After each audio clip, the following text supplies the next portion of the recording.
আল কোরআনের মূল সংরক্ষণকারী কে? ক আল্লাহ তাআলা, খ মুহাম্মদ সাল্লাল্লাহু আলাইহি ওয়াসাল্লাম, গ ওলি আউলিয়াগণ, ঘ মুসলিমগণ। আল্লাহ তাআলা কোরআনের মধ্যে বলছেন যে ইন্না নাহনু নাযালনা যিকরা ওয়া ইন্না লাহু লাহাফিজুন। এই কথা থেকে বোঝা যাচ্ছে যে কোরআনের মূল সংরক্ষণকারী হচ্ছে আল্লাহ নিজেই। উত্তর হবে ক আল্লাহ তাআলা। লক করে দেব। জি। ফ্রিজ করে দেওয়া হোক ক আল্লাহ তাআলা। কোরআন নাজিলের মাস, কোরআন সম্পর্কে প্রথম প্রশ্ন এসছে।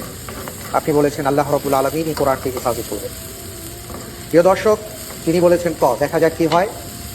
স্ক্রিনে আমি যেটা দেখতে পাচ্ছি, আপনার উত্তরটি সঠিক হয়েছে।